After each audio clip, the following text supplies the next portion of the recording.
Welcome to Abstract Essay, where ideas take shape, thoughts find depth, and every conversation explores the art of thinking beyond the obvious. And today I have my special guest. He is a professional speaker as well as an author too, and the author of the book The Six Pillars of Effective Leadership, no other than Mr. Jim Carlough. Daniel, thank you for having me here today. I'm really happy to be here with you yet again. Yet again, thank you so much, Mr. Jim, and thank you so much for sharing your knowledge and wisdom to the world. Hoping for more and more empowering books like this to come. And tell us the six pillars of effective leadership. Tell us, how did you write it? So I started thinking about what could I do if I retired and wanting to give back because I'm not the type that could go fishing every day. I would just be too bored. So I thought about speaking on leadership, and then along those lines thought, if I'm going to speak about leadership, I have to have some credibility. So I said, I think I better write a book first. I wish I had taken a class in writing a book because I can appreciate now the amount of work and effort that goes into it. And I can understand how people midway through the process could say, I'm not going to finish this. It took about a year, and it was in retrospect, it was enjoyable because it was an extremely difficult and hard learning process. And the part that the writing wasn't so difficult. My biggest challenge was I wanted the book to sound like me speaking. And I didn't want editors to change my words or my thoughts or my inflection points. And they did. And so it was interesting. It was an interesting back and forth process. And so we did it chapter by chapter by chapter, which created an opportunity for us to really zone in and refine each chapter before we went on to the next one. And that process, I think, served us very well, because one of the things about the book is it's packed with content, but it's concise. There's not a wasted paragraph or elaborate 20 pages of blah blah blah or theory or talking about sidebars of things. So I took a very practical approach to each chapter and each pillar. So each pillar has its own chapter.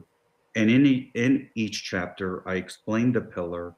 I convey a story about the pillar and how, or an episode or an opportunity where I use that pillar in my own professional career. And then I tell people what they could do to implement that pillar. And then I wasn't satisfied with just that. I decided, since I'm not the only person in the world that probably manages with that pillar, I did research and found people that of names of people that the audience would recognize and could be able to say, oh, Jeff Bezos uses that pillar. Satya Nadella uses that pillar in his leadership. And they can research those people, and I give them ample footnotes in order to follow that and encourage the readers to go learn more at the same time. What year did you wrote this book, Mr. It Jim? came out at the end of 2024. I started it at the end of 2023, so it took exactly 12 months. Your book lays out six pillars: integrity, focus, compassion, stability, empathy, and humor. As the foundation of effective leadership, what inspired you to define leadership in terms of these particular pillars, and when did you realize you had a book to write? So that's a great question. Um, I started with the simple premise that every person that I had ever mentored in my career typically was approached by management and said, "Hey, we're going to promote you." And they were a terrific individual contributor. And when they stepped into their first management role, or even their second or fourth management role, nobody ever took the time to give them a roadmap of the things that are important and in terms of managing people and understanding people. And so what I did is I created a list of all of the characteristics that I think I have in my leadership skill set. And then what I did is I said, the list was like 15 to 18 characteristics long. And I said, that's too much to put in a book. And it would be too difficult for somebody to implement that. That's more like an entire, curriculum in college. So I narrowed it down to what I thought were the six essential key pieces of leadership that most people have to learn over a long period of time through practice and error. And that's the key to the six pillars. They're not the only thing a leader needs to know, but they're the foundational things that'll make a difference in how they manage people and how people feel about being managed by that person. And the book commentary notes that these pillars collectively emphasize character, strategic clarity, emotional intelligence, resilience, and relational skills. How do you balance, or how did you balance your personal leadership stories with external research to refine each pillar? So in order to do the research, I really started using Google to help me. And I started with simple things like tell me leaders who use integrity in their leadership style. And I would then take that information and go dig further into that person. So for example, the first pillar, which is integrity, which I say is non-negotiable. I do a I think I do it justice with the reference to Satya Nadella, the chairman and CEO of Microsoft, or the CEO of Microsoft. His When he came into Microsoft in 2014, he made it his passion and key principle that they were going to operate with absolute clarity and integrity. And so that research for each chapter then led me to a different set of individuals that I could then reference in the book and footnote, whether they had published materials, whether they were written about in the Harvard Business Journal, or any of those things. So the reader could easily go look at those things themselves without having to revert to Google, as I did during the researching for each chapter. Very well said, Mr. Very well said. And Mr. Jim, you write that leadership is about integrity. It is about having the courage to do what's right, even when it's difficult. Can you share a moment from your career that illustrate this and how you captured that moment on the page? So the year I graduated college was 1983. And that makes me kind of old.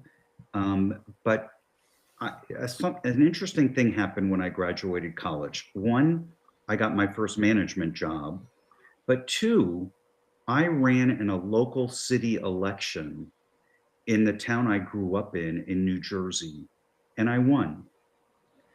And shortly after that election, the city administrator invited me in to just speak with him.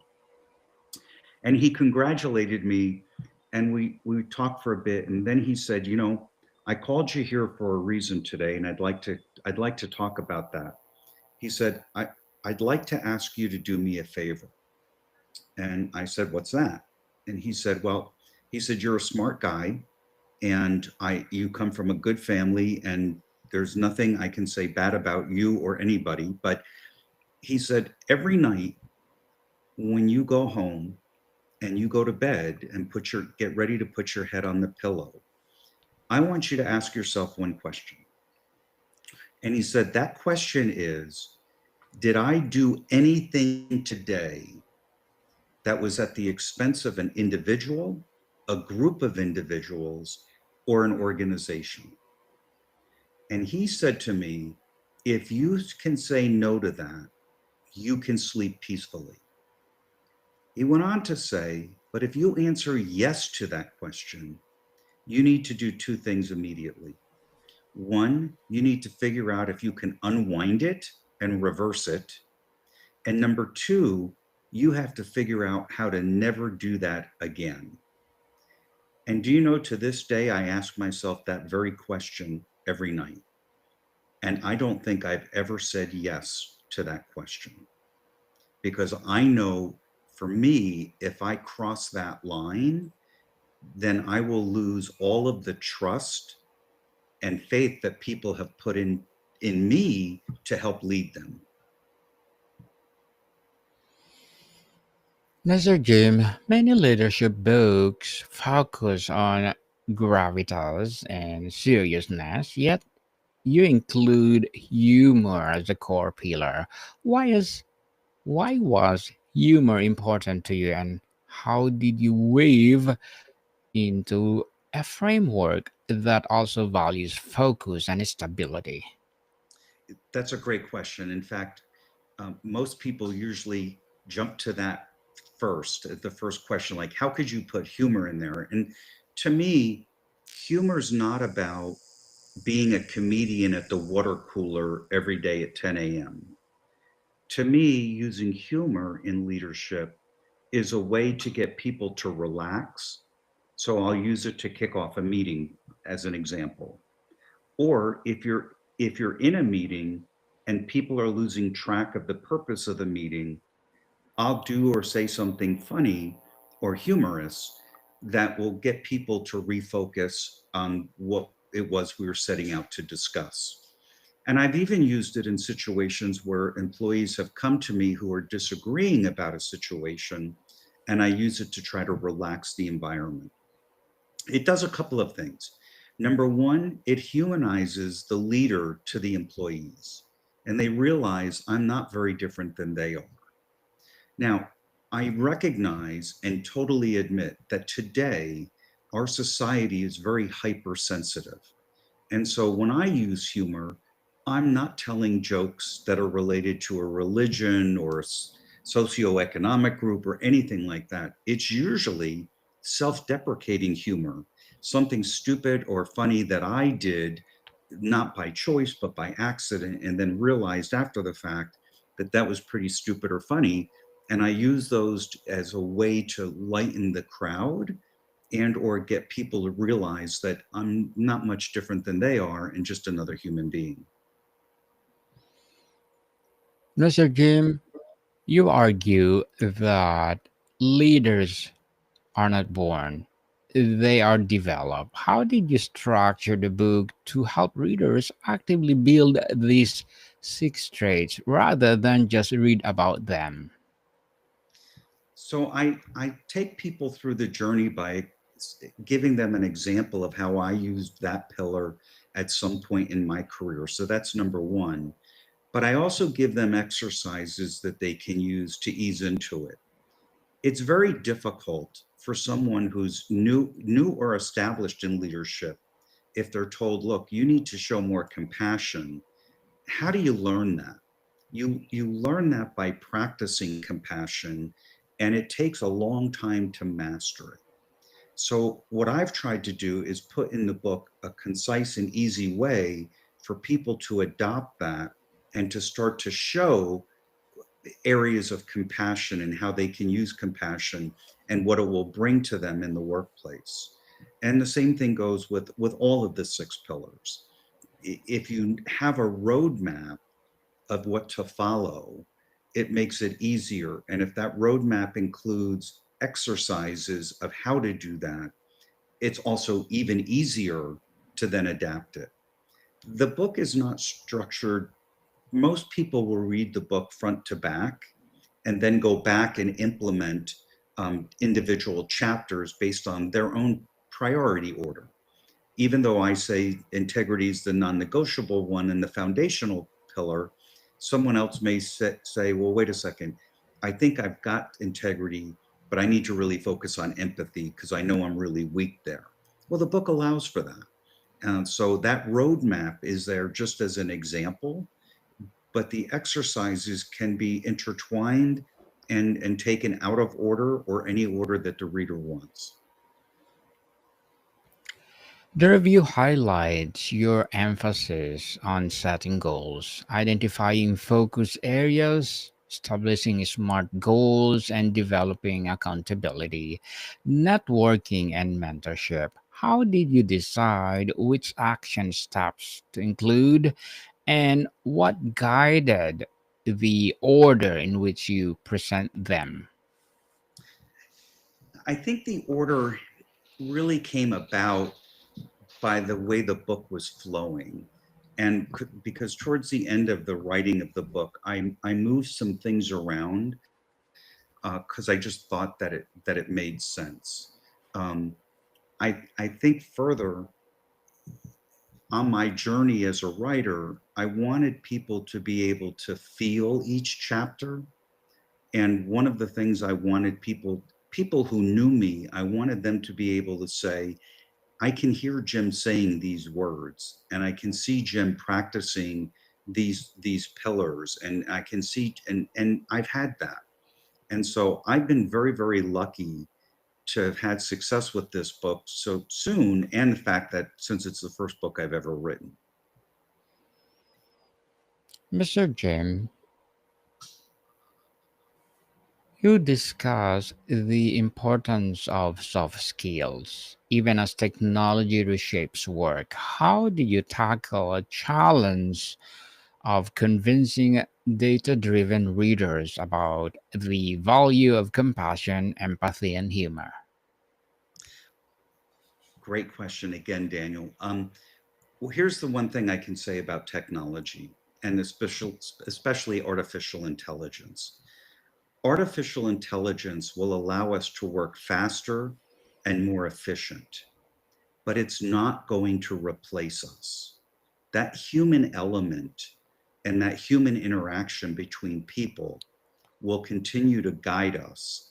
It's just that you'll use research that you may have gotten via the artificial intelligence in that process.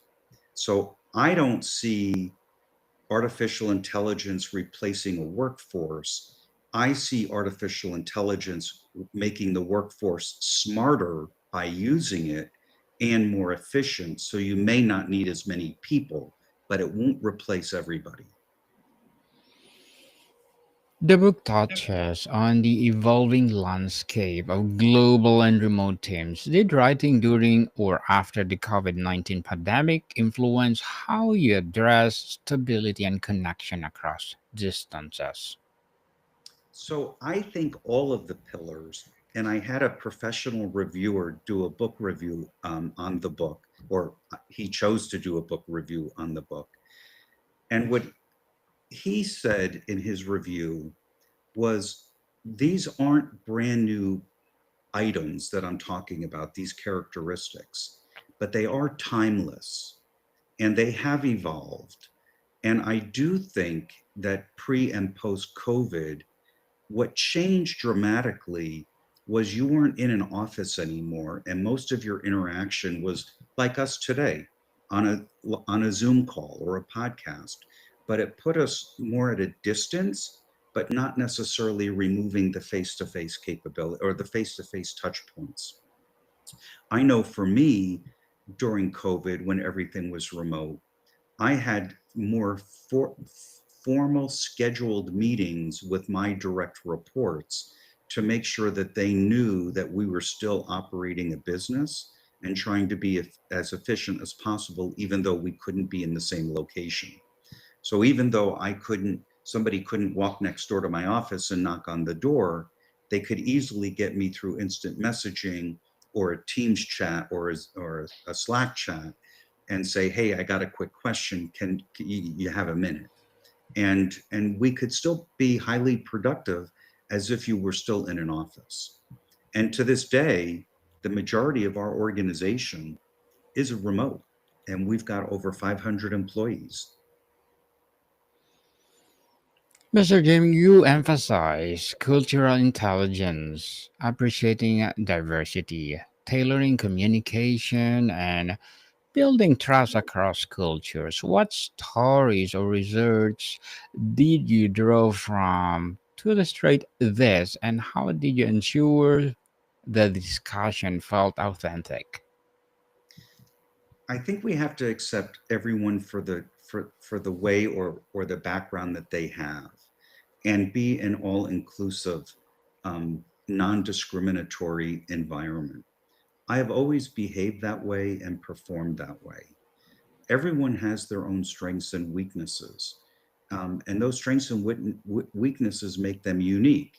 And it just gives a leader an opportunity to help them get better at the things they're not as good at and refine the things that they are good at. And for me, I found that quite natural. And it was very easy for me to have a diverse group of people working in my organizations only because I was accepting of that and I understood that everyone would have different needs. I think leaders sometimes forget that, and leaders forget the individuality of each of their employees. To me, it's very important for a leader to be able to understand when one of their employees is having a bad day, even if they don't express it verbally. Take the person who normally walks into the office with a cup of coffee in the morning, smiling and cheery, but you see them walking in the office one day and their head's a little low, their coffee's kind of not up near their chin but down at their waist side. That's an opportunity for the leader to interject and make sure that everything's okay in that employee's life. Could be they had a car accident on the way to work, or somebody's ill in their family, or unfortunately, maybe somebody passed away in their family. It's an opportunity for you to interject and to be able to assist that employee in a time of what I'll call challenge, whether that's a personal challenge or professional challenge. And I think as their leader, I have a responsibility to ensure their safety and make sure that they know that they'll be taken care of if there's something going wrong. Mr. Jim, reviewers praise the book's concise and writing style. How do you decide what to leave out versus what to emphasize? And did you have a sacrifice any favorite anecdotes during editing?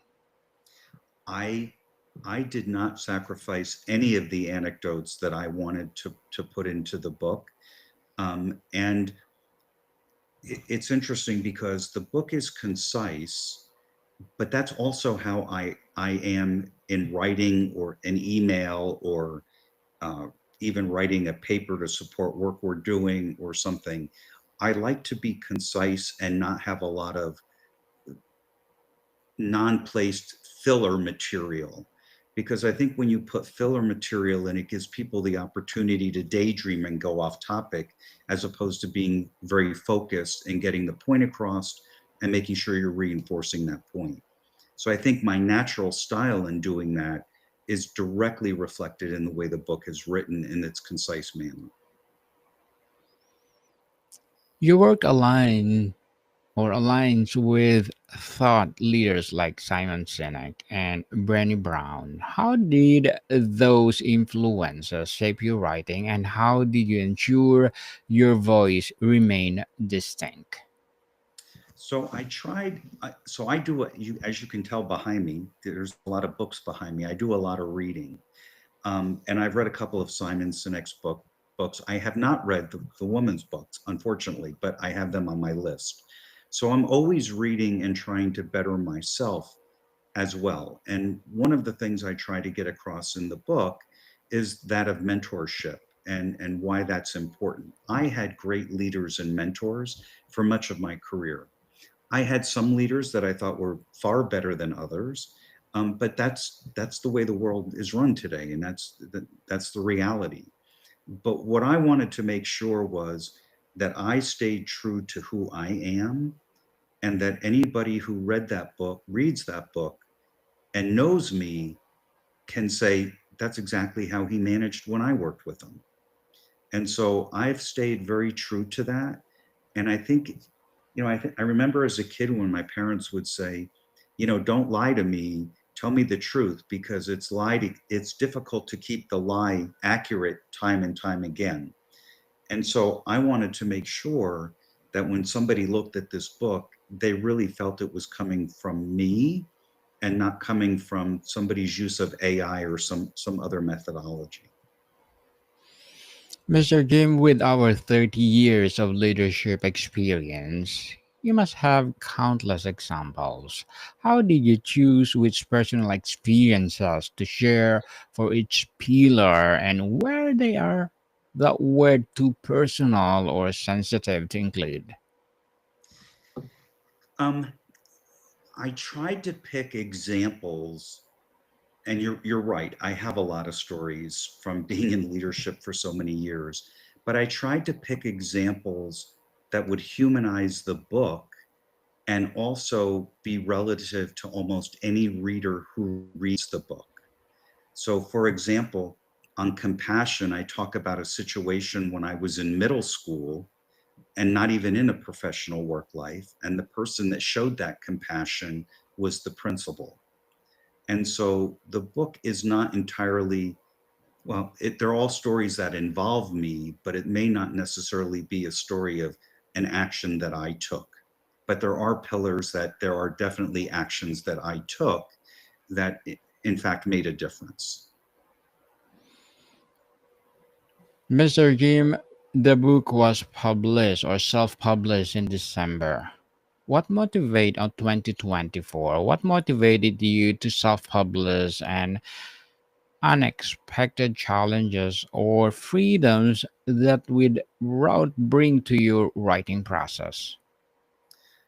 So number one, having never written a book before, I didn't think if I took my concept to any book publisher that they would think I had any credibility. And self-publishing has become so big and popular. It also is a less expensive route in order to get a book published because you're not printing hundreds of thousands or 10,000 or 5,000 copies of a book at a time, which is what a publisher will do and ship them out in mass only to have them sit on a bookstore shelf.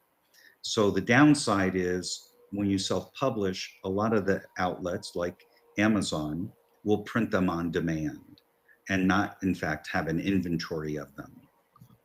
Although I have learned that locally, Amazon is keeping some of my books in stock because there's a lot of orders that come from a radius of around where I live because of my network of friends and family as an example. So I've noticed that nuance, and so if you live in the Dallas area and you order it from Amazon, you potentially will have it in 2 days, whereas other places it may be 5 to 7 days so that they can print it. So I found that process very easy. The challenge was, or not the challenge, I found it hard. You had to learn the process for each of the outlets that you submit your manuscript to in order to self-publish. So Barnes and Noble has their own requirements, Amazon has theirs. Each entity has their own sizing requirements, layout, bleeds, how far of the margin it is, all of those things. And that you had to keep separate. So that part was probably that and editing was the most challenging. The writing, I think, came easily because the topics were so close to my heart and to my career. Mr. Jim, before we wrap up our discussion for today, I'm inviting you to please do listen to my other podcast, people. My other podcast, because my abstract essay is already in fifth season, abstract poetry in second season, and my book 101 review in fifth season too. Comedy 101 in second season, and my food 101 in fifth season as well. Geography 101 in fourth season, and my baby podcast law 101 and mental health 101. Love letters in third season, and movie 101 review and music 101 in fourth season, and science 101 and sex 101 in its first season. Please listen to them wherever you listen your podcast. So, Mr. Jim, as you wrote about accountability, networking, and mentorship, did you find yourself adapting any new habits or revisiting your own leadership practices in a real time? So, one of the things I've always been good at is journaling. And it helped me because as a student, when I was younger, it was always hard for me to retain things that I was reading or learning about in school or college. And so that journaling habit has grown over the years. And I still journal probably as effectively as I did when I was back in college taking notes. And so between journaling and mentoring, those are two things that I think people should really focus on to better themselves. Yes, indeed. Truly, truly empowering book, Mr. Jim. And can you please invite our listeners to support your debut book? Daniel, thank you for having me here today. This has been a pleasure to see you again. Yes, people, let's support Mr. Jim. The Six Pillars of Effective Leadership, available where books are sold. So, Mr. Jim, thank you so much for your time. Daniel, thank you. Thank you for having me again. I truly appreciate it. More to come, people. See you soon.